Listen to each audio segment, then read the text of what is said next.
most common concern that I'm getting from manufacturers pre and post pandemic is, how do I get folks to work, and how do I find the right people? And we know that it's absolutely critical to any company's growth and success. So that's why I'm really excited to be joined this morning by a really stellar panel of professionals to talk about finding the right candidates that not only fit your culture, but also the job description in this new candidates market that's been created by the global pandemic, geographic mismatches, and demographic trends. My name is Delaney McKinley. Hello to many of you that I know. And I'm Vice President of Membership and Marketing and Events for the Michigan Manufacturers Association. If you're not familiar with MMA, we're the only statewide organization focused solely on securing a prosperous future for Michigan manufacturers. We do that through effective advocacy, meaningful education, and strategic business services. We represent more than 1,600 members, and they range from small mom and pop shops to the world's largest and most iconic corporations. So, as Mike suggested, before I go ahead and introduce our panelists, let's kind of wake up a little bit and warm up with a fun little poll.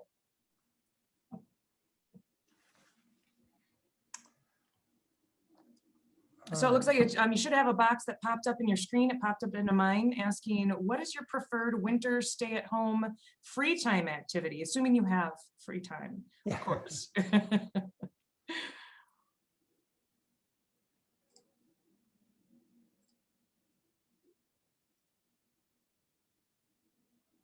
All right.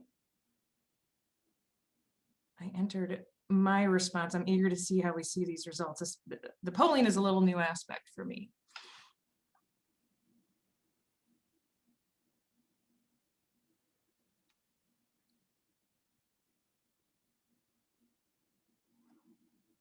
Yeah, we're trying something new here, so for us anyway.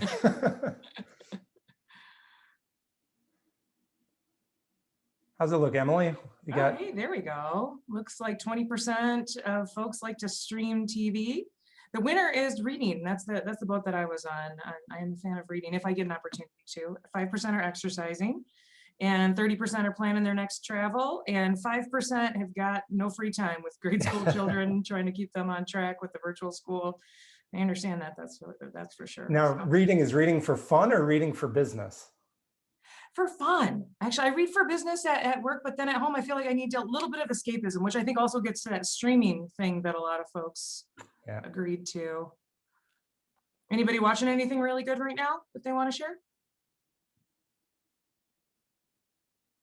I just watched the 3rd season of The Sinner. I would highly recommend it, but it's pretty warped, so you got to be in the right place for it. But all right, thanks so much. That was fun just to kind of get things going this morning. But I'm very pleased to be joined today by a great panel of professionals for what we expect to be a really dynamic discussion this morning. So first, I'd like to introduce you to Nicole Ensink. Nicole is a human resources business partner at BorgWarner and supports a diverse workforce of manufacturing and salaried personnel. Nicole promotes the importance of strong manufacturing workforce and strives to provide unique solutions to staffing difficulties. She's been with Delphi Technologies, which is now BorgWarner, for 5 years, and places a focus on coaching and development, both in her work and through involvement in multiple mentorship programs through Oakland University. She's a strong supporter of employee engagement and the importance of individuality and career growth in the workplace. So good morning, Nicole. Good morning. Thanks for being here today. So I'm going to start with a little question, just kind of to set the context of what we're talking about today. So at BorgWarner, why don't you share with us a little bit of the trends that you've been seeing in the last 12 months? Absolutely. So I think that COVID-19 has shown us all a lot of interesting things about life and about the world just in general. But what we're really seeing from a manufacturing perspective is this has really called importance to the manufacturing sector. So when last March, when we started, all of our salaried staff started working from home, that's just not an option in manufacturing. And I think that called out a major difference for us, and it really called the importance to manufacturing. And then when we started hearing terms like essential workforce, critical infrastructure, things like that, it really, really indicated that those are the backbone of our businesses. And that is really what keeps our world moving. So for us, it's been calling some attention to that and really emphasizing the importance of the manufacturing realm. But we've also seen some difficulties with being able to attract talent during this time. I think people are having some challenges with childcare and different scheduling needs. So it's been really challenging to find a good staff, but it's really also called out how important that is for us. Yeah, it definitely is kind of brought a new element or a renewed element of pride in Yes. the manufacturing industry. And, you know, I can share that sentiment that I've talked with folks who really take pride in the fact that they are essential critical workers. Exactly. But for those who have not been involved in the manufacturing industry yet, there might still be kind of a reticence to in-person work, to understanding what the industry is about and what the future is there. Definitely. Yeah, thank you. Next, adding a different perspective to today's discussion is Joe Bamberger. Joe is the founder and managing partner of Emerge Consulting, a Michigan-based management consulting firm, and he specializes in developing long-term workforce strategies by helping businesses attract, develop, and retain talent. Joe also oversees Emerge Skills. And if you guys haven't seen this, it's fantastic. It's a technology platform which provides students on a non-traditional educational path with career opportunities. Joe's responsible for directing Emerge's vision, supporting business development, and overseeing the operations of the firm. Good morning, Joe. Good morning. Thanks for being here. I'm gonna ask you the same question because I think it's a really good way to start things off. What have you been seeing in the last 12 months from your perspective? Absolutely, and I'll answer it from two perspectives. So obviously, the work we do is primarily, 99.9% with entry level hiring. So it's out on college campuses, out on trade school campuses, out on high school campuses. So from a college perspective, those traditional 4-year universities. So from manufacturing perspective, those are your engineers, your high level salaried positions. The attraction at that is totally changed, right? As you all are very aware, college campuses are closed to third parties. Any career fair, any special event, any activity from a recruiting standpoint is 100% virtual. So if anyone has had the pleasure of sitting in on a virtual career fair, knows how frustrating those can be. And unless you have a very recognizable brand, those systems aren't very well geared to attracting talent to your organization. So the college recruiting has totally changed. It's you have to rely more on your faculty relationships, your relationships with career services. You have to find new creative ways to attract talent. On a positive side, right, everyone's in the same boat, right? So you're able to get to a lot more campuses now because you don't have to deal with the expense and time of travel. So you're able to kind of expand your reach in a lot of cases due to the fact that everything is virtual. On the high school side, things are really interesting. Obviously, high schools are still open. The career and tech learning has never really went virtual in most cases. So those trade schools, those CTE high schools, those are still operating, and those students are still looking for opportunities to do work-based learning opportunities and co-ops. So if you have the means and the ability to train and develop and have students shadow with you, it's a really great opportunity to connect with students right now because obviously there's so many kids that are still graduating high school regardless of the pandemic that are looking to gain that valuable career experience. So if you haven't tapped into your local CTE high schools or trade schools, I would encourage you to do so. Yeah, that's something that we've been talking about for years, and I think that might be part of the double-edged sword that is the pandemic. Certainly some negatives, but there are some positives there, and working more purposely to connect manufacturers with those CTE programs, with those young individuals who are interested and not quite sure how to make that connection. So, great, thanks, Joe. Yeah. And rounding out our panel today is Mike Durgis. Mike is a founder and partner at Sigred Solutions, a management, recruiting, and leadership advisory firm. Sigred Solutions works to connect great employers with amazing talent and has a strong focus on the manufacturing sector. Mike understands that the recruiting needs of manufacturing companies from both the inside and out, because prior to Sigred Solutions, he was the chief operating officer for a tier 1 automotive supplier and principal with a global strategy consulting firm. He enjoys working with companies to understand their hiring needs from a strategic perspective. Good morning, Mike. Good morning, Delaney. Thank you so much for putting this together and bringing together such a fantastic panel. This is absolutely exciting. happy to do it. And we've got a great crowd today. And I think a good way to kick it off, the question's going to sound familiar to you, but why don't you tell us a little bit about what you're seeing from your perspective in the last year? Yeah, so we focus primarily on mid-management and senior management recruiting, pretty much across all functions. But we've seen a couple of trends. One on the business side of things for the employers. There's been a little bit of an opportunity to upskill, if you will. So they've seen some maybe unexpected retirements through the pandemic, where people are like, I'm going home. I'm going to sit on my deck and watch the trees grow. And so they've been able to start a hiring process to kind of bring the skill level up a little bit more from where it may have been. On the candidate side, we're seeing a little bit more maybe risk aversion. And I'm not sure whether this is going to stick long term, but we're seeing candidates that where a year and a half ago would have jumped at an opportunity. Now they're like, well, okay, I might not be completely happy where I am, but I know what it is, and I'm not willing to make a move.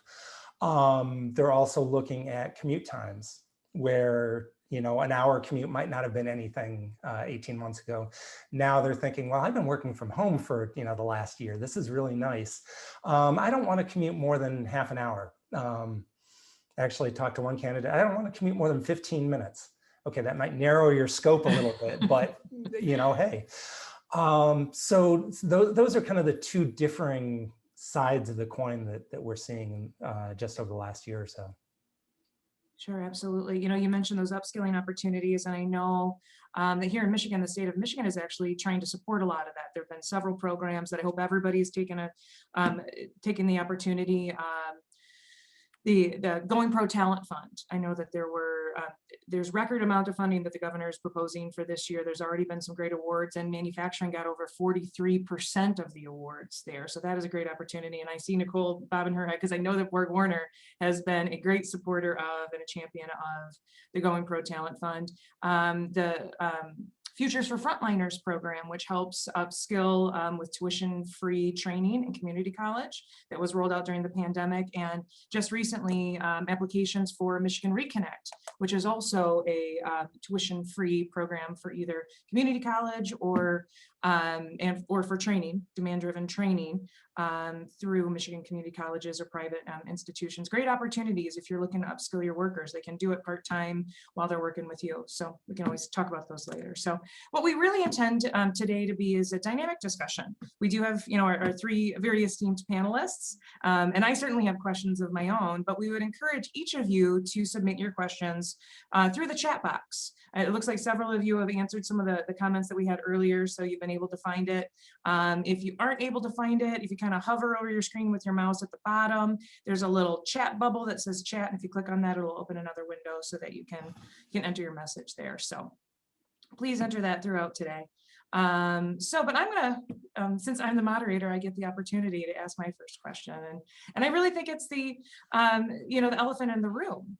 And Nicole, you started to talk a little bit about this, but let's talk a little bit more about how COVID-19 has shifted the view of manufacturing staffing. Absolutely. I think one of the key things that I called out before was about work from home and the differences with manufacturing and how it's difficult. You obviously can't work from home if you're working in manufacturing, supporting a production line, something like that. So I think it's been really interesting from a safety perspective, even because people have a lot of concerns about COVID-19 reducing the spread. How do we know that we're safe at work? Things like that. So that's something that I know that I've put a major focus on in the past year. And it's something that in all of our recruiting, something we've never really talked about before was, yes, and masks are required on site, and we'll take your temperature when you come in. And we've got a health declaration checklist that you'll fill out every day. I think that has really shifted our viewpoint and kind of how we attract talent and make sure that they know this is a safe place to be. That's something that is different than before. We'd try to attract our talent previously, by showing them what a great workplace we are, that you can have fun at work, that there's opportunity for growth, things like that. And all of that is still so important, but there's this added safety factor as well that has really been an impact now. And that's something that we're sharing with our teams, and anyone that's doing any recruiting. That's one of the key points that we're bringing up. Yeah, it's something that really the industry's been struggling with for quite some time, even prior to the pandemic, right? That idea that it's a dark, dirty, dangerous industry. We know it's not. We know the tremendous, focus on safety that manufacturing has always had. But trying to communicate that more and having that be a primary messaging point in your recruiting, that's kind of a new perspective. Yeah, definitely. Mike, do you have any reactions to that point? And what have you seen in terms of recruiting beyond, you know? Yeah, and Joe and I have this conversation about how do you encourage new entrants into the workforce to convince them that that recruiting is a great long-term opportunity and career path. And we'll let Joe talk about it, but also some of that is marketing to parents, especially if you're going into high schools and community colleges. But yeah, we're seeing that some of the same challenges in terms of bringing people on board. Obviously, the safety and how they look at that is an issue. I think one of the questions around vaccinations is going to come up. Employers probably do have a legal ability to mandate vaccinations, but do they want to? Probably not from a culture, from an employee management standpoint. Are you hearing that at all? We have that discussion quite a bit here in Lansing. You see it in the media all the time. And we do know that you're right. Employers do have the ability to. EEOC has been clear on that. But within our membership, we're not seeing people mandate that because exactly what we're talking about today. The labor pool is too tight. They are not going to alienate anybody by scaring them off over something like that. So are you seeing that within your client base? Anybody mandating vaccines? No, I've not seen anybody talk about mandating, and everybody that we've had that conversation is exactly on the lines that you mentioned, that it just doesn't make sense from an employee attraction and retention standpoint. We see it occasionally in some healthcare clients that they mandate it, but that's been the only place that we've seen it. Sure. And feel free, anybody who's any of the participants, if you guys want to chime in on the chat about if any policies that you might have, we'd be interested to hear that. But yeah, it's certainly a big topic, but it seems to be a little bit more, like you said, for the healthcare sector and for media attention, for sure. But Joe, I'd like to ask you a question, Joe, and get your perspective on this. And certainly, in just having chats with family or friends, you hear this kind of perspective that, people just don't want to work anymore. People aren't interested in working. They'd rather sit home and collect unemployment. What do you think about that? Do you think that's a reality? I think there's some truth to it, but I can tell you people have said that pre-pandemic as well, right? People have said that about the millennial generation. People have said that about every previous generation, right? That, people don't want to work, or they don't want to work anymore, or, it's a lazy group, right? And I think the pandemic has brought in a piece of that. And there is some truth to the fact that, there's individuals that have chosen to stay home on the federal unemployment benefit because they'd be making as much not working or close to, versus if they were working. And there's some truth to that, but in reality, there are tons of people out there that are looking for work, right? Now, they might not be looking for the work that you're offering, but there are a ton of candidates that are actively trying to work out there right now. We've seen a shift earlier on in the pandemic, right? There was more of a, fear of or risk of working from a health perspective that was perceived as people not wanting to work. But it was really, people are at home with their kids or taking care of, elderly or at-risk family members, which is really more the reality rather than them not wanting to work. I can speak mostly to obviously entry-level talent, because that's the world that I live in. And I can promise you there's no college student or high school student that's living on unemployment right now. And that entire demographic does want to be working. So part of it might be just shifting your perspective and focusing on more entry level, bringing in younger or newer talent to train and develop them from the bottom up, and changing the way you are recruiting, right? The days of kind of just posting and praying on job boards and having a flow of candidates walk right in your door, right? Just isn't the reality pre or post pandemic in the past couple of years, right? You need to be more proactive in your search as an employer in order to get the talent, right? You look a year ago, pre-pandemic, right? There was more jobs than there were people, right? And it's what can you offer versus the company down the road that attracts talent to you. Now, right, I think there's a little bit more of a shift there, but it's still a world where there are a ton of talent out there. You just have to proactively go out and find them, right? And the analogy that I give to business owners a lot is if your sales team was just posting your products or your services and waiting for people to call them, right? Would they be doing a good job? And the answer is, of course not, right? And recruiting's the same way. If you're just posting a job and waiting for the right people to walk in the door and stay for 2 decades and build their career, right? You're misinformed, right? Yeah. So you need to be proactive and create relationships, create pipelines to build your company bench. Yeah. I was going I to say, I think- just Oh, go ahead. came off a call earlier yesterday with a manufacturing company that was saying it's actually been good for him because within his area, a couple of companies had to lay off some really qualified, high-skilled candidates. And he was able to come in and hire 3 people immediately because, I mean, yeah, they had the opportunity for unemployment, but they didn't want it. And so he was able to bring them in and kind of contrary to my commuting comment earlier, it's like, yeah, one of the guys is even willing to drive in an hour for, for a machining job. It's like fantastic. So it's, there are those opportunities out there. Something we're seeing a lot too is competitors in the marketplace that might not fall into your employment category. So, right, you think manufacturing, right? That's a lot of, shop floor operations type positions, right? And while you might not be losing candidates to your competitors, you are losing candidates to Amazon, right? It's the same type of position, requires a lot less manual labor, and those positions, at least in our area, start around $18 an hour. No resume required. They don't drug screen, right? That's who you're losing to, right? So you have to look beyond your competitors when you're deciding if your offer package is appropriate. You have to look at, right, what other roles might that candidate take, and it's really nice to work at Amazon, right? And it pays really well. And so, are you losing candidates to those fulfillment centers that are around the state?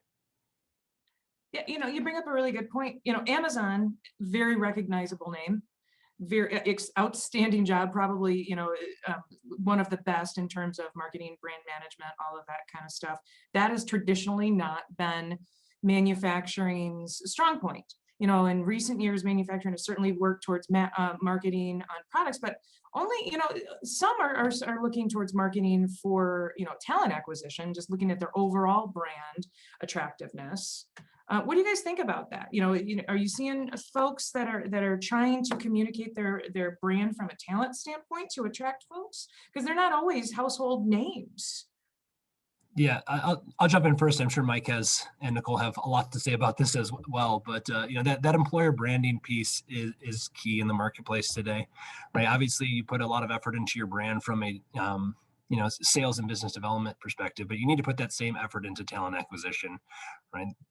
Students, coming out of high schools and college are bombarded by opportunities that are available, right? And almost all students look you up on LinkedIn, they're exploring your website, they're checking you out on Glassdoor, they're looking at the offer packages that you put out there.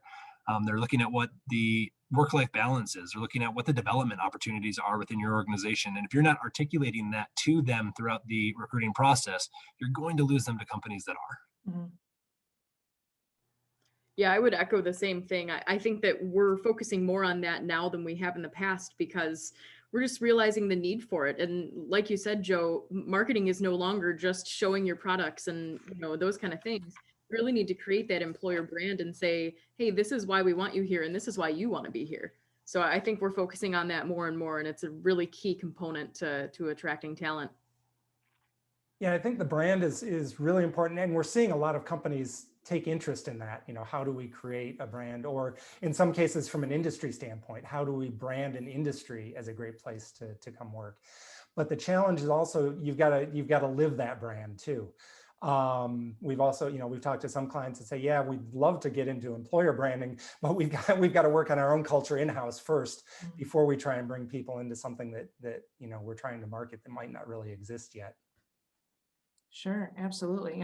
I did talk to one of our members, a large tier 1 auto supplier, and they kind of recognize that, there is, to your point earlier, Joe, there are folks that want to work out there. There are folks that are displaced, a lot of them in hospitality and restaurants. How do we get them to be interested in the manufacturing industry? They may not be aware of it. They may not be aware of the opportunities that we all know of. They may, be stuck in that dark, dirty, dangerous kind of idea that those misconceptions. But that gets to marketing, right? The broader brand of the industry. Yeah, unfortunately, manufacturing is starting in a hole, right? To your point, they have to break that stigma of the dark, dirty, and dangerous and show that modern manufacturing is a well lit, safe, and clean environment to take the opposite adjectives.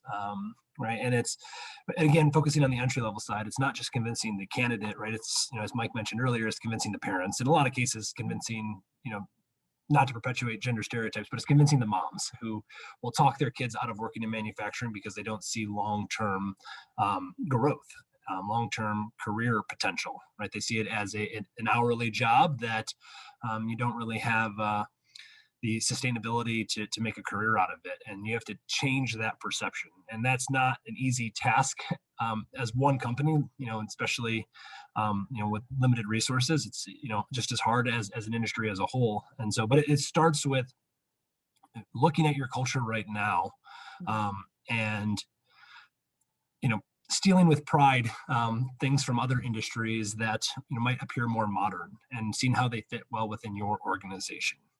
Right, looking at things that are attractive to candidates. Right? I think that a lot of companies, when they're focusing on their employer branding, focusing on how they view themselves, right? But in reality, you need to focus on what do candidates want? What can you change? Can you come up with creative ways to offer things that resonate with the candidates you're going after and tweaking your culture to match the needs of the marketplace? Sure. It looks like we've got a comment from one of our participants, and the comment is that expectations from candidates seem to be a little bit higher here recently, and a little unrealistic. Any reactions to that? Any reflections? I see Christy nodding her head. She agrees that there's been a little bit of a shift there. I'm waiting for somebody to chime in. Mike? Christy, go for it. Yeah, I think and it's all ages, so it's not just one category. I think Joe would totally agree that sometimes entry-level candidates have very high expectations versus reality. Yet with COVID, we've seen a huge shift with people who used to commute over an hour, who are kind of like, I'm not going to commute anymore.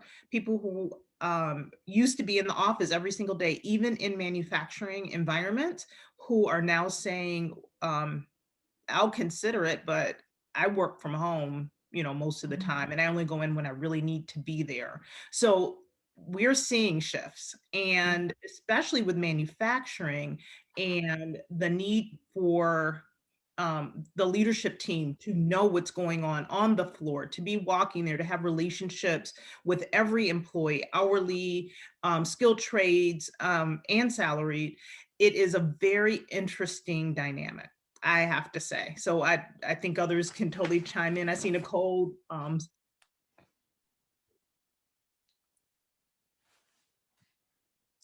Yeah, so I think from my perspective, for sure, when you're working in manufacturing, when you're supporting a facility that has folks that are on site that cannot work from home, it's really challenging if your entire salaried staff is from home. It honestly, in my opinion, in my experience, it just doesn't work. You need that interaction. And that's what I've consistently heard from my folks that are in the office all the time, working on the production line and working in our warehouse. They're saying, listen, I know these folks are here to support us, but they're not actually physically here. So it takes me so much longer to ask a question and find an answer. And that's something that you think about from, just an efficiency standpoint, and how much time are we losing on these different tasks that could be done a lot quicker if there's a question or if they need advice from someone or whatever it may be. And instead of being able to walk 20 feet up to the office and say, hey, you got 5 minutes, I've got a question, you're calling, emailing, texting, something like that, and waiting for a response. So absolutely agree with that, Christy. I would agree as well. I would just say that there is a lot more variables in the workplace than there has been pre-pandemic, right? When you think about, who you've been losing candidates to, a year ago, 2 years ago, right? It's a lot different than it is now, right? Your salaried staff not only has all the offices around them that you might be losing them to, they can support a global marketplace now from home, right? So many large companies are keeping their workforces remote, right? And so you have to compete with the fact that there might be companies in California, Texas, Washington, Europe that are offering just as much money, but the guarantee that you stay home and support operations from there. So it's a tough marketplace with a lot of variables because of that. Obviously, on the shop floor, on the operations side, that is not work that can be done remotely. But are you putting things in place that put your staff at ease? Are you putting safety procedures and processes in place? Are you offering unique benefits that make going in more enjoyable than some of your competitors are? Right? We touched on Amazon a little bit earlier, right? That's you're competing with a tech giant there that has very unique offerings that you might not have, right? And so, are you reevaluating what your offer packages look like, what your work environment looks like, to match that global marketplace of resources that are just putting way more variables into the equation than we've had to deal with in the past. And I'd say, talking to Nicole's point, there's always been a little bit of tension between, the plant office and the plant production, on the floor. And from a culture standpoint, I think companies need to be really cognizant of that. It's, exactly to your point, Nicole, just because you can work from home as a plant controller or, accounting, whatever, doesn't necessarily mean that you should, because you're kind of creating haves and have-nots with that approach. And so what can you do to, help create and make sure that the people are there and are available? It might not be 5 days a week, but it might be 2 or 3 days a week, but figuring out something to make it a little more equitable between production and the office side of things. Sure. And how can you take advantage of this opportunity to support the things that you all mentioned, making sure that you are in close communication and have strong relationships with the folks that are on the production floor? I've heard from, with the talent shortage, with folks who have either, who weren't able to come in because they were sick, because they had family members who were sick, because they've got kids who've got, too young to leave home to virtual school. I've heard countless stories of management, ownership coming down to the floor to get things done. That's an opportunity, to show that, to address that, that tension between management, leadership, and production, that to show that we are all in this, and and hopefully that continues after this is behind us. One of the things we've seen fairly consistently over the last year is just companies have really upped their communication game. Delaney, you talked about communication, and that has been so important, whether they're working from home or they're working in the plant, because there's been so much uncertainty. There's been so much information, misinformation, confusion. We've seen a lot of companies just really go above and beyond in terms of their communication, their willingness to communicate, their ability of leadership to stand up and say, hey, we may be slightly fallible. we're not, we're working with the same, sets of incomplete data that everybody else is. We may make mistakes. So we're seeing a little bit more transparency, a little bit more, and definitely a lot more communication. But I think that's helped employees in terms of feeling confident and comfortable with their leadership. To kind of piggyback on Mike's comment there, right? There's an issue too that we haven't really talked on yet. And Delaney, if I'm stealing the thunder of a future question, my apologies. But and I'm sure Nicole can speak about this a lot more clearly than Mike and I can. But the issue of onboarding in a pandemic has been huge challenges for companies, right? For your salaried staff that you're onboarding remotely, right? Getting them trained and ingrained in your culture remotely is incredibly challenging, to put it lightly. And when you look at your operations staff, right, onboarding them without everyone physically there to help train them and for them to meet their support staff, right, it's not easy. And so really putting some thought into, hey, the way that we've onboarded in the past might not be right for the way that we need to onboard in a hybrid work environment. Sure. Yeah, I completely agree with that. I think it's a huge challenge from a salaried perspective. How do you engage someone in a culture when you're literally at home alone? You know, you're not working side by side with your coworkers. That's been something that we've thought about a lot as we've onboarded some salaried staff members and things like that. And really it boils down to communication. I think that's a point that's been brought up here a lot more. And something that I'm seeing on the salaried side for sure is that when you're working from home, yes, there are people that really enjoy it, but not every part of it is glamorous. I think you've got people that are struggling because they're home with young children and they have other, family circumstances that make it challenging to work from home. Or if you live alone and you don't have any other contact during the day. So what we've done more and more is kind of make a point to check in on each other within our own teams and even outside of our teams, just to check in and say, hey, how are you doing? How are things going? Do you want to talk for 5 minutes? Show me a new picture of your dog, whatever it may be, something to just have that personal relationship a little bit more. But from an operations standpoint on site, yeah, onboarding looks totally different. Last year, we totally revamped our process and created, instead of a PowerPoint that someone would speak to, a PowerPoint that literally you hit play and everything goes. Because if your resources aren't there, at least you're hearing a voice and people are explaining different things. So I think that we've had to think about that outside of the box a bit. Absolutely. We've got a couple comments, questions from participants, and I would encourage everyone to enter them in the chat box. The first one is, getting to, we've talked about the perspectives of candidates and recruiting, but let's talk about the actual process that we go through once we've identified a candidate. This individual is saying that they're seeing the applicants are, and the process is going really quick. The HR folks are saying that they're losing people because the time between when they apply to when the company calls back to interview them, they've already taken another position. And they've also run into, after they've interviewed them, they go on to the next interviewer and are offered jobs on the spot. Are you all seeing that? Absolutely. So, I would just, recent case in point, a plant finance position. 5 weeks, we took this on as a search, and, typically it could be 3 months from, start to when a candidate gets, hired and starts. 5 weeks into the search, we've gone through, we've identified them, we've interviewed them, we've presented them, the clients interviewed them.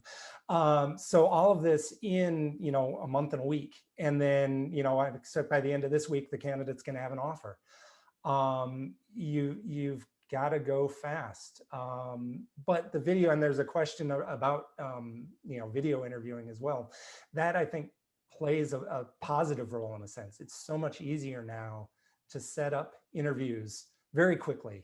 And if candidates are working from home, it's easier. You can bring the hiring team together. But to that, going back to communication, you need to communicate with the candidates continually through the process. So, we keep the candidates informed every step of the way, where their resume is, where their interview is, what's happening, because the moment they feel like they're being ghosted, they're going to look for something else, and they're going to jump on something else. Recruiting is marketing, really, and so you need to keep that constant flow of communication, just like you would with the folks in your facility, with the folks you're looking to hire. Sure. Between that, the increased competition and that risk aversion that you mentioned earlier, it's the need for more communication, more hand-holding, make sure that they understand what's going on. Absolutely. Yeah, to talk about Mike's point from a entry-level standpoint, what we're seeing on campuses, and I'll talk about college campuses from a salaried position perspective first, is everything is moving a lot faster, right? Where you would typically do an on-campus meet and greet, then an on-campus interview with a recruiter or an HR professional, and then you'd roll into a site visit and a on-site interview with maybe a panel or a group of managers, right? They're removing a lot of those steps from the process, right? They're not having anyone come on site to interview in a lot of cases. They're doing one video interview, right? And making offers, in a rolling admission, type mentality, right? They're, as students are becoming available, right? They're jumping on it and moving quicker. So what was typically, a a fall recruiting season on campuses is moving to the previous spring, so they're getting offers for the following summer, the spring before this summer, right? So I'm working with clients right now to interview candidates not for internships that are coming up this year, but internships in 2022. Right? Things are just moving earlier and earlier because of the ability to interview at any time from anywhere. We see a big push in one-way video interviews. These tend not to resonate well with candidates. Students hate them, right? It's really hard to read off of the person that isn't there. But we are seeing a big push, especially from larger brands, moving to that just from a capacity standpoint, right? Students can do the interviews at any time, and recruiters and managers can review them on their own time. And so they're able to get in front of more candidates quicker and then do that face-to-face video interview as a second option and offering there right on the spot. So things are moving a lot earlier. On the high school side is a little different. Those schools that have required work-based learning opportunities for credits in order for students to graduate are a little more apprehensive about that, right? There's a certain risk involved by sending students off campus during a pandemic. So it's become actually a slower process at the high school skilled trade level. It's following more the end of semester type rotational instead of the, hey, this person can go for work study, right now, or a co-op right now. We're not seeing a lot of that anymore just because of the health risks involved. So you mentioned a couple things, and we've got sort of a question that relates to this. Certainly, we know there's virtual interviews, and there's pros and cons to that, right? Quicker, as we mentioned, but can be real awkward. Interviews sometimes are awkward anyways. And then you add the fact that it's hard to read body language. It's hard. The discussion is sometimes disjointed. And then Joe, you mentioned video interviews. Tell us about that. That's something different, right? We're not just talking about a Zoom call like this. Yeah, so there's a couple different types of video interviews. Obviously, one is like a Zoom, FaceTime, me on one side, you on the other, or me as a candidate, and then 3 managers that are in a virtual panel setting, right? That's not all that different from a face-to-face interview in your office, right? It is harder to read body language. It is harder to really develop a rapport early on if it's all through video. So I would recommend the people that you're having do those interviews be very good at building, quick relationships in a virtual standpoint. Train on that if you can. Find people that are just naturally, used to it to conduct the interviews. If it's important that someone that isn't good at it see the interview, ask the candidate to record it so you can share it with your team and they can view it. But right, you want someone that is comfortable in a video setting, that is comfortable building relationships this way, conducting those interviews. I touched a little bit on the one-way interviews. For those of you that haven't seen it, and apologize to anyone that uses these, but these are just awful. They are. Sounds like a dating video. I'm going to date myself, but back in the day. It's the worst thing in the world, right? So it's me sitting in front of my computer. A question pops up on my screen, and I have 5 minutes to record an answer. There's no one for me to banter with. There's no one for me to see how they're reacting to what I'm saying and tweak my answer. I just have to take a shot. And hope it works. Some of the software suites give you a practice round to 2 minutes to practice, 2 minutes to record. Some don't. It really just depends on what software you're using. We find that the bigger companies, your more Fortune 500, are the ones using this type of software more often than some of the smaller organizations. And they can get away with it, right? Because they have the large brands that kids are going to apply to and want to work for, regardless of how you have to interview. Trying to thin out the crowd. Yeah, there. but students hate it, right? And just like you would hate it, right? Would you like? Again, I relate things to a sales perspective. Would you like to sell if there wasn't someone to talk to on the other end, right? It's not a comfortable situation.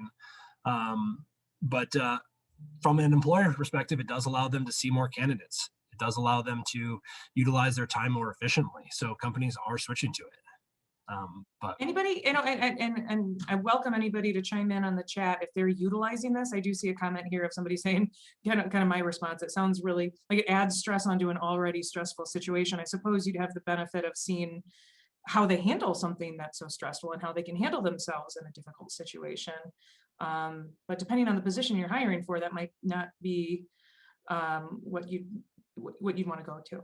So We've got a couple more minutes before we shift to the next portion of our conversation today. So I know I want to answer one more question that we've got in our chat, but feel free to chime in there. Going back to the discussion that we had about onboarding, someone's talking about how do we handle socially distanced hands-on training? Nicole, I know that you guys have probably got to conduct a whole lot of that. Is that something that you can comment on? Yeah, absolutely. So one of the first things we did when the social distancing and mask requirements rolled out was looking at our production cells and different areas in our building and thinking, okay, how do we do this? And something that we did was actually put up partitions between the different stations. So that way, if you're being trained on station A, you can have someone standing in station B and there's partitions between you and they can help you train. So you can be showing them what to do and they're right there. Another big thing that we've worked on is some video training as well. So you've got actually the ability to play a video right when you're there. So you're pressing play and you can watch it and do it real time. So those are some of the things that we've done. And a lot of that is just a general efficiency standpoint, you know, from a video perspective. We've been talking about doing that anyways, but especially from a safety perspective, it's great and it's helpful because you don't have to be within 6 feet of someone to do that. And when you have questions, you can ask someone who's definitely masked and in another place of the cell that's partitioned from you. So that's what we're doing, at least. Great. And it's something they can refer back to, right? If they have questions, that's kind Definitely. of a nice opportunity. Definitely. Something we've seen our clients do is invest in virtual reality technology. Use some sort of video or goggle-based VR to do virtual training or augmented reality type training, so they can train off-site away from someone and not actually at your machinery or at your equipment, and get experience using things in a risk-free environment where it's just them and someone talking through a headset before they actually go out on the floor. So it doesn't really remove that hands-on training, but it does maybe remove some of the time needed to be face-to-face. Sure. Are you guys familiar with training arcades? We've got one of our participants talking about a training arcade makes those trainings fun and interactive. I am intrigued by that. That does sound like fun. No? Well, maybe we can learn a little bit more about that if Stevie's willing to share and or talk about it in our breakout group that's coming up next. We did promise that this would be interactive, and in addition to the interaction through the chat, we've got a good sized group here. So in order to allow everybody to actually have a discussion, we're going to be breaking into smaller groups here in a minute. But first, I think we're going to start with a kind of a thought starter poll that Emily's going to share with everybody.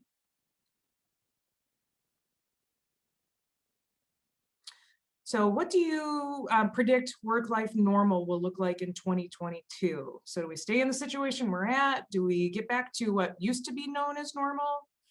What do we think it's going to look like?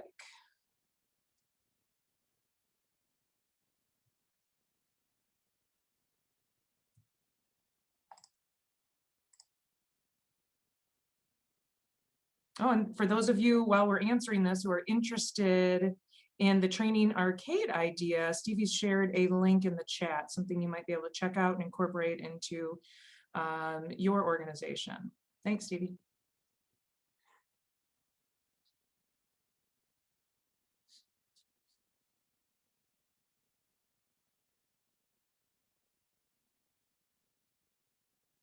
All right, it's looking like only about 10% of people think that we will all be back in the office 100%.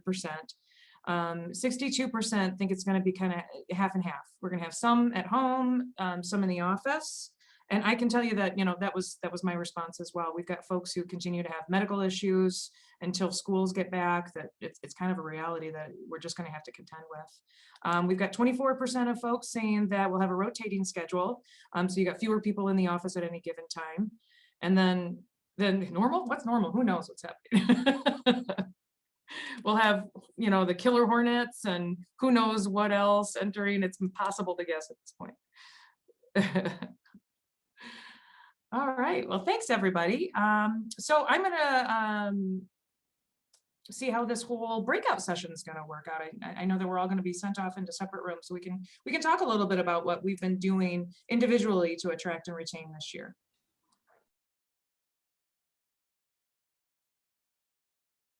I was muted. Kinjal, I'm so sorry that it didn't work out for you to stay in our breakout room. Hopefully you were able to join another one though and able to Yes, participate in the discussion.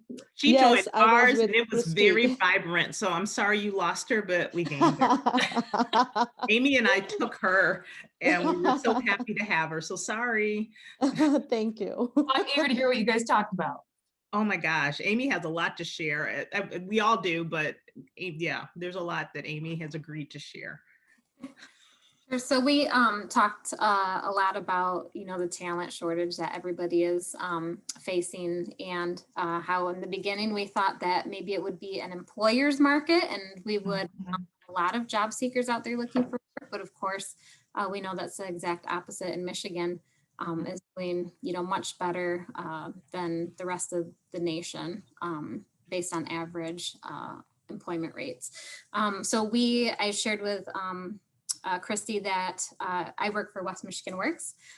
We worked with a third party to develop a survey and sent it out to the labor force to try to get an idea of why individuals have not returned to work, those that are on unemployment, and then those that are not, and they just are not active in the labor force. So we're hoping to get that intel by the end of this month, and then look at those results and figure out some solutions to whatever it is they're facing. So if it's that they have elementary age students at home learning virtual, do employers maybe need to offer 2 part-time positions instead of 1 full-time one? Is it childcare? We're also, it'll be interesting to see, I want to say 6 years ago now, we were predicting X amount of people were going to be leaving the workforce due to retirement.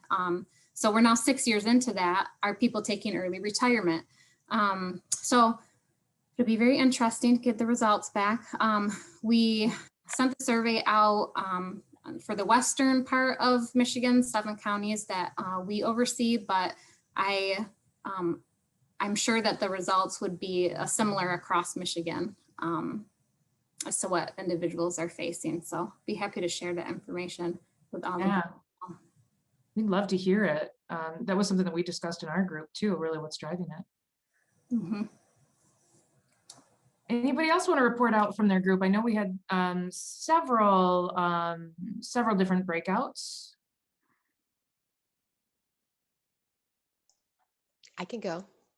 I was in the group with Delaney, so we did similar. Sorry, just dropped my notes. I need my notes.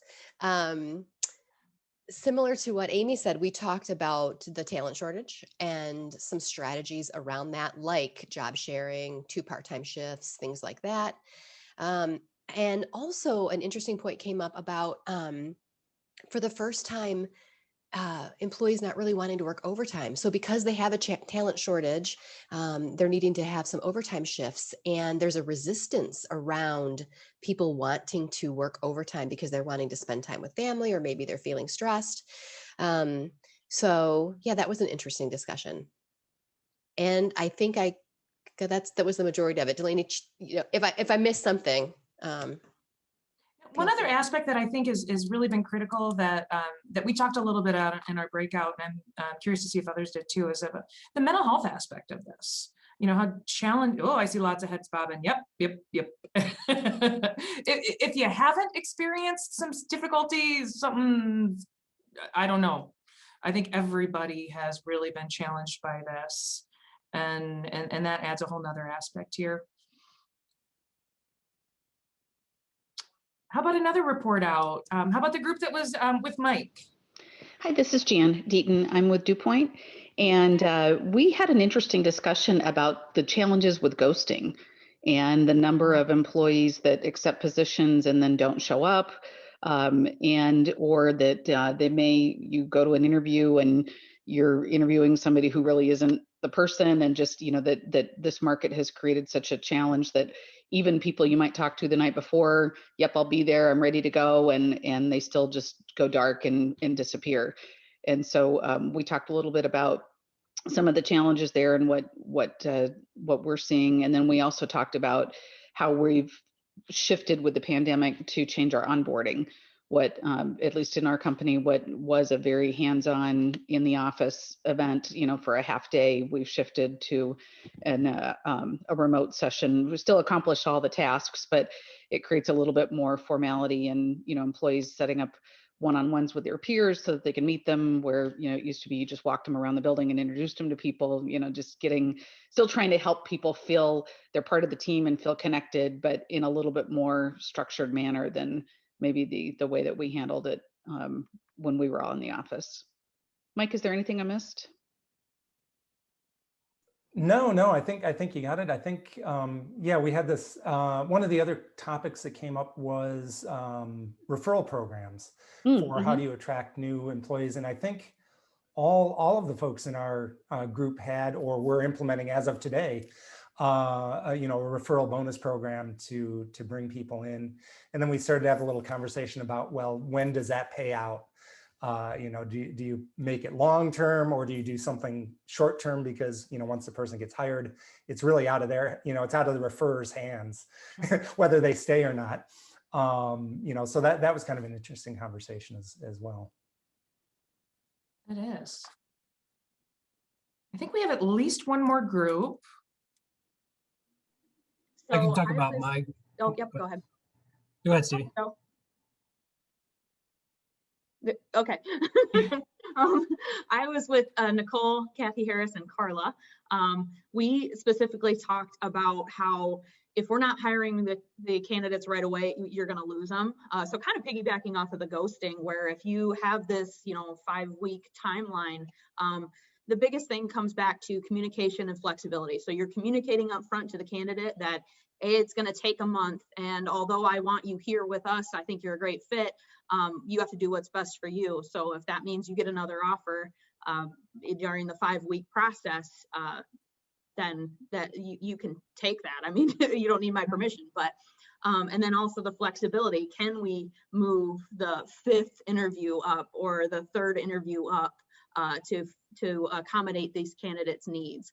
And then the other thing that we talked about was how to get managers on board for the process of, I understand you need this right now, but we need to do these 3 things first, and it's going to take some time. I'll try and get you, as much as possible, as quickly as possible, but just communicating that to your managers as well, what the process looks like, so that everybody's on the same page. Anything else I missed, Nicole? No, I think you got it. Cool. Great, thank you. Sorry, Joe, go ahead. No, I was just going to say that, our group talked a little bit about, obviously, skilled trades and drivers specifically have been, an issue in recruiting, Class B, Class A drivers. And the best ways to connect with education sources that train on drivers, and we'll build a workforce for you, or train drivers for you. And then obviously just a high level talk on the stigma of going into skilled trades in the world today, which we've obviously talked a lot about already today. So I don't want to beat a dead horse there, but tying into local communities and connecting with students that are interested in the skill sets that you want to hire, and creating a pipeline there. And just to kind of help everyone, I'm going to put a link in the chat. What it is this is a michiganschooldata.org website. It lists every CTE school in the state of Michigan and the programs they offer. So if you are looking for high schools that offer welding training, in your community, for example, you can pull this list and search every high school, within pick a mile radius of your organization, and you can see what schools are teaching welding or machining or CNC or whatever you're looking for. I think there's some really great resources on that. That's an awesome resource. Very, very cool. Thanks for sharing that. Any other report outs? I think that might have been all of our groups. Did I miss anybody? All right, well, thank you so much, everyone. First of all, I'd like to thank our panelists today, Nicole Ensing, Joe Bamberger, and Mike Durgas. thank you all for all of the insights. I think we achieved what we had hoped to, which is a really discussional, format where we were able to hear a lot of different voices. We did hear some consistency. So it's kind of nice to know that you're not alone, regardless of where you are in the state and what, if you're big, you're small, rural, urban, there's some consistency here in some of the challenges. But I thought it was great to hear some of the solutions as well. So if you want to continue the discussion with any of the panelists today, certainly I would encourage you to check out LinkedIn. You can connect with folks through LinkedIn. I know Nicole is on there. I'm on there. I believe Mike and Joe are as well. Check out Joe's website, emergejobs.com. Today's webinar will also be available at sigredsolutions.com. So you can check out their website, watch for the recording of today if there's any points that you wanted to refer back to. We at MMA also have a number of different resources that are available. So feel free to check out mimfg.org, or you can contact me directly, whether through LinkedIn or email, which is mimfg@mimfg.org. I want to thank you all for your time and for contributing to the discussion. Certainly some big challenges that we're all facing. But I think by working together, this is something that we will overcome and be stronger for on the tail end of it. And Delaney, if I could, thank you please, any closing comments? Participating. We will send out a kind of feedback survey. So if you care to fill out what you thought, what worked, what didn't work, we're always trying to make these better and more impactful. And then shameless plug, Sigred Solutions. Monday we are launching our 2021 employee engagement survey. So it's open to pretty much anyone to participate. If you're interested, let me know.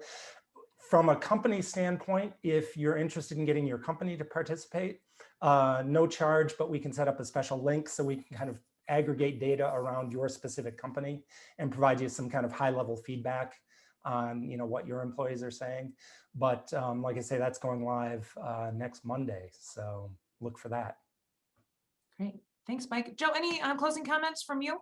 Yeah, I'll follow Mike's lead and give a shameless plug as well. I've talked a lot today about recruiting entry-level talent, and it would just Delaney, I appreciate you sharing our website, but I also like to, if anyone's interested in recruiting specifically students that are on a non-traditional educational path, so those students that are attending CTE high schools, trade schools, certificate programs at community colleges.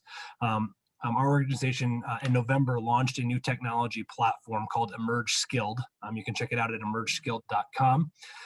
We partner with school districts. Their students enroll onto our platform, and employers have the ability to match with those students based on your opportunities and their skills. The platform is relatively new. Like I said, it launched in November, so we are slowly rolling it out to school districts throughout Michigan and Northwest Ohio to start. But if anyone is interested in seeing more about the platform or being a part of it in any way, we'd love to have those conversations. So please check us out at emergeskilled.com.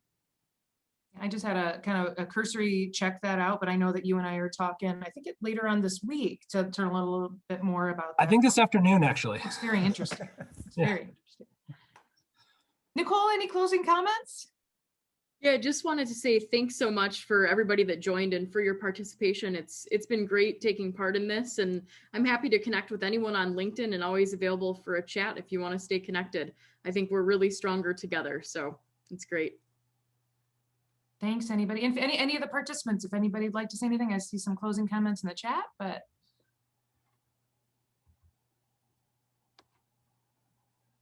All right, thank you so much, everybody. It's been a great morning, some great collaboration, and look forward to seeing many of you very soon.